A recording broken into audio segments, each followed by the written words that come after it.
বাঙালি আবেগ, বাঙালি জাত্যাভিমান, এই নিয়ে গরম রাজ্য রাজনীতি। আর এমনই সময় বাংলায় আসছেন প্রধানমন্ত্রী।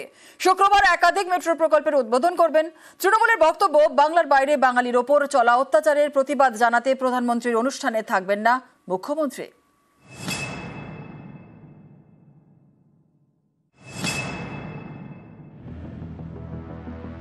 শুক্রবার রাজ্যে আসছেন প্রধানমন্ত্রী নরেন্দ্র মোদী। একাধিক মেট্রো প্রকল্পের উদ্বোধন করবেন। প্রধানমন্ত্রীর এই অনুষ্ঠানে আমন্ত্রণ জানানো হয়েছে মুখ্যমন্ত্রীকে। তবে এই অনুষ্ঠানে উপস্থিত থাকবেন না মুখ্যমন্ত্রী মমতা বন্দ্যোপাধ্যায়। তৃণমূলের বক্তব্য, বিজেপি শাসিত রাজ্যগুলিতে বাংলার পরিযায়ী শ্রমিকরা আক্রান্ত হচ্ছেন। বাংলার বাইরে আক্রান্ত বাংলা ভাষা। দীর্ঘদিন ধরে বিভিন্ন প্রকল্পে বাংলার বকেয়া টাকা আটকে রেখেছে কেন্দ্রীয় সরকার। রেলমন্ত্রী থাকাকালীন মমতা বন্দ্যোপাধ্যায় যেসব প্রকল্পের ঘোষণা করেন সেগুলি এখন উদ্বোধন করছেন নরেন্দ্র মোদী, যাতে ভোটের সময় রাজনৈতিক সুবিধে পাওয়া যায়। রাজ্যের শাসক দলের বক্তব্য, বাংলার প্রতি বঞ্চনার প্রতিবাদ জানাতেই প্রধানমন্ত্রীর অনুষ্ঠানে না যাওয়ার সিদ্ধান্ত নিয়েছেন মুখ্যমন্ত্রী। যেভাবে অনুষ্ঠানের আমন্ত্রণপত্রে রাজ্যের জন্য রেলের বরাদ্দের খতিয়ান তুলে ধরা হয়েছে তা নিয়েও প্রশ্ন তুলেছে তৃণমূল।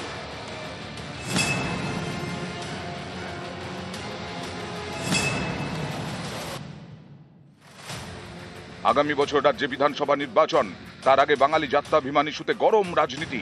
তৃণমূলের অভিযোগ, বাংলার বাইরে বাংলা বললেই বাংলাদেশি বলে দাগিয়ে দেওয়া হচ্ছে। হেনস্থার শিকার হচ্ছেন এ রাজ্যের পরিযায়ী শ্রমিকরা। বাঙালি জাত্যাভিমানের শান দিয়ে পথে নেমেছেন মমতা বন্দ্যোপাধ্যায়।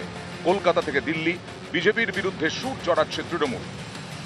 বিভিন্ন রাজ্যে যেখানে ডাবল ইঞ্জিন সরকার আছে, সেখানে বাংলা ভাষা ও বাঙালি পরিচয়ের উপরে পরিকল্পিতভাবে আক্রমণ চালানো হচ্ছে। কেউ বাংলায় কথা বললে তাকে অপরাধী হিসেবে চিহ্নিত করা হচ্ছে, তাকে কোথাও বাংলাদেশে পুশ করে দেওয়া হচ্ছে, কোথাও জেলে ঢুকিয়ে দেওয়া হচ্ছে, কোথাও থানায় নিয়ে গিয়ে হ্যারাস করা হচ্ছে। এখনো পর্যন্ত হেনস্থার শিকার হয়েছে প্রায় 22 লক্ষ পরিযায়ী শ্রমিক ও তাদের পরিবার। এদের মধ্যে ম্যাক্সিমাম বাংলা ভাষায় কথা বলা যেন অপরাধ। এই আবহে রাজ্যে আসছেন প্রধানমন্ত্রী, সেই অনুষ্ঠানে থাকছেন না মুখ্যমন্ত্রী। নিউজ 18 বাংলা। মুখ্য নির্বাচন কমিশনার জ্ঞানেশ কুমারকে সরাতে একাট্টা বিরোধী শিবির। শীতের অধিবেশন হবে গরম, পেশ হবে ইমপিচমেন্টের প্রস্তাব।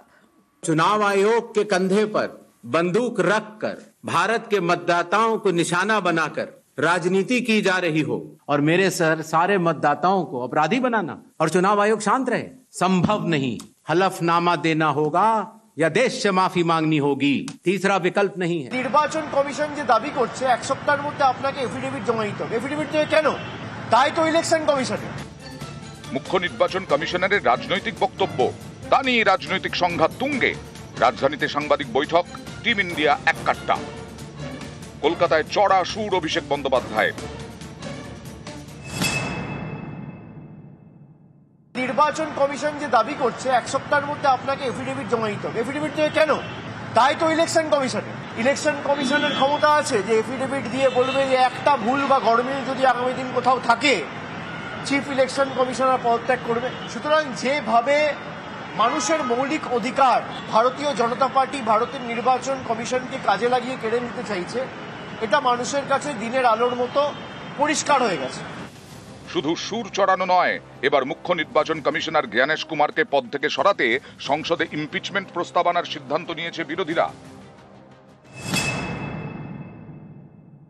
যেভাবে সংবিধান বিরোধী এবং গণতন্ত্রের পরিপন্থী হিসেবে ভারতের নির্বাচন কমিশন কাজ করছে, ইমপিচমেন্ট মোশন নিশ্চিত করে মুভ করা হবে, পরের সেশনে মুভ করা হবে। একবার মোশন যদি মুভ হয় কোনো সেশনে, তাহলে সেই সেশনেই তার ফলাফল এসে যায়।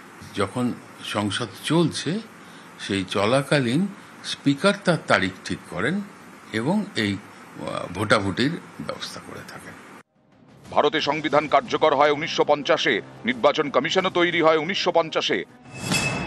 টিএন সেশন মুখ্য নির্বাচন কমিশনার থাকাকালীন নির্বাচনী প্রক্রিয়া একাধিক সংস্কারের উদ্যোগ নেন, যা অনেক রাজনৈতিক দলেরই হজম হয়নি। তবে তাকে সরানোর চেষ্টা সংসদে হয়নি। 2009 নির্বাচন কমিশনার নবীন চাওলাকে সরাতে 200 জন সাংসদ পিটিশনে সই করেন। নবীন চাওলার বিরুদ্ধে কংগ্রেসের হয়ে পক্ষপাতিত্বের অভিযোগ করা হয়েছিল। এই পিটিশন অবশ্য সংসদে পেশ করা হয়নি। এবার জল কত দূর গড়ায় সেটাই দেখার। নিউজ 18 বাংলা। রাজনৈতিক দলগুলির কাছে বিএলএ বা বুথ স্তরে এজেন্টদের তালিকা চেয়েছে নির্বাচন কমিশন। কমিশনের এই নির্দেশকে চ্যালেঞ্জ করে কলকাতা হাইকোর্টের তৃণমূল। তাদের প্রশ্ন, ভোটের 1 বছর আগে বিএলএদের তালিকা কেন চাইছে কমিশন? এই নিয়ে গরম রাজনীতি।